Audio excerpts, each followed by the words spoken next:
जय सिया राम। अन्नप्राशन संस्कार। आज हम आपको बताने जा रहे हैं अन्नप्राशन संस्कार की जानकारी। अभी तक आप हमारे चैनल से ना जुड़े हों तो सबसे पहले हमारे चैनल को आप सब्सक्राइब करें। अन्नप्राशन संस्कार का काल तथा उसका उद्देश्य। उत्पन्न हुए बालक को प्रथम बार सात्विक पवित्र मधुर अन्न खिलाना, प्राशन कराना अन्नप्राशन संस्कार कहलाता है। कब अन्न खिलाना चाहिए बालक को, इसकी जिज्ञासा में पारस्कर गृह सूत्र में बताया गया है कि बालक के जन्म के छठे मास में अन्नप्राशन संस्कार करना चाहिए। षष्ठे मासेन्न प्राशनम। व्यास स्मृति में भी यही बात कही गई है। आयुर्वेद के ग्रंथों में भी पहली बार अन्न सेवन करने का यही समय दिया गया है। बालिका के लिए भी अन्नप्राशन का यही समय कहा गया है। एक दूसरे आचार्य का कहना है कि बालक का अन्नप्राशन 8वें, 10वें और 12वें सम्मासों में अथवा संवत्सर पूर्ण होने पर तथा बालिका का 5वें, 7वें, 9वें, 11वें विषम मासों में अथवा संवत्सर पूर्ण होने पर करना चाहिए। किंतु महर्षि पारस्कर जी का मत अधिक प्रचलित एवं मान्य है। यदि किसी कारणवश बालक बालिका का छठे मास में अन्नप्राशन संस्कार न हो सके तो द्वितीय मत के अनुसार करना चाहिए। यदि छठे मास में ही अन्नप्राशन संस्कार करना हो तो गुरु तथा शुक्र के अस्त होने तथा मल मासादि का दोष नहीं होता। इस संस्कार का उद्देश्य क्या है? इसके उत्तर में बताया गया है कि इस संस्कार के करने से माता के आहार से गर्भावस्था में मलिनता भक्षण जन्य जो दोष शिशु पर आ जाता है वह दूर हो जाता है। अर्थात गर्भ के समय माता के द्वारा जैसा पवित्र अपवित्र शीत उष्ण मंदाग्नि गुण युक्त आहार लिया जाता है, उसी आहार से शिशु का पोषण होता है और उस कदन्न का दोष शिशु पर भी आ जाता है।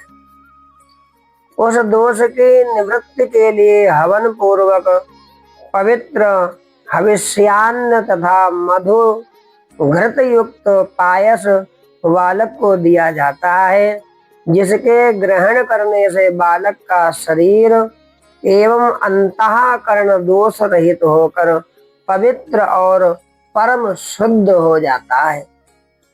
इसी बात को स्मृति संग्रहण में इस प्रकार कहा गया है। अन्नप्राशानां मातृगर्भमलासादपि शुध्यते। अभी तक अर्थात छठे मास तक शिशु की शारीरिक संरचना ऐसी रहती है कि वह मातृ दुग्ध अथवा गो दुग्ध से ही शरीर पोषण के लिए सभी आवश्यक तत्व प्राप्त कर लेता है। किंतु अब शरीर की तीव्रता से वृद्धि होती है और इसके लिए दुग्ध पर्याप्त नहीं होता, अतः उसे अन्न आदि ठोस आहार ग्रहण करने की आवश्यकता होती है। दूसरी बात यह है कि प्रायः इसी समय बालक के दांत भी इसीलिए निकलने लगते हैं ताकि वह ग्रहण किए जाने वाले अन्न को धीरे धीरे चबाने में समर्थ हो जाए। यह सब भगवान की अद्भुत लीला है।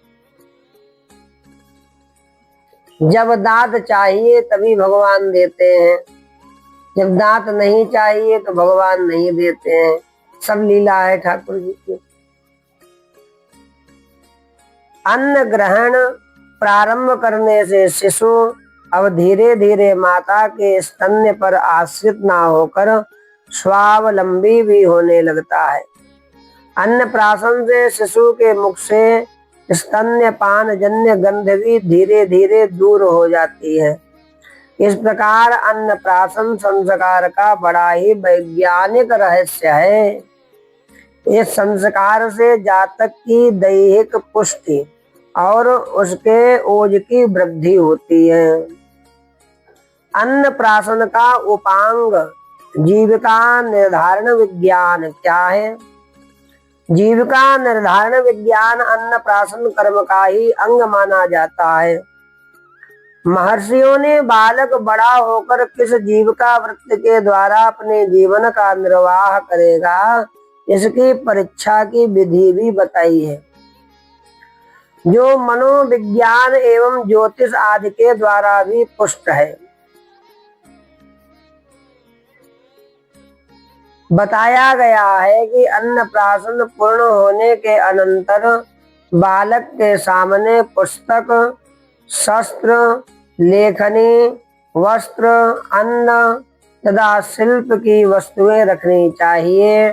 तदनंतर माता को चाहिए कि अपनी गोद से बालक को उतार कर उन वस्तुओं को दिखाए और बालक जिस वस्तु को अपनी स्वेच्छा से सर्वप्रथम ग्रहण करे उसी से उसकी जीविका चलेगी, ये समझना चाहिए। तदनंतर आवाहित देवताओं का विसर्जन कर ब्राह्मणों को यथोचित दक्षिणा देकर उन्हें भोजन कराकर बंधु बांधवों सहित स्वयं भी भोजन करना चाहिए। इस प्रकार के मांगलिक कृत्यों द्वारा अन्नप्राशन कर्म संपन्न करना चाहिए। जय श्री कृष्ण। राधे राधे।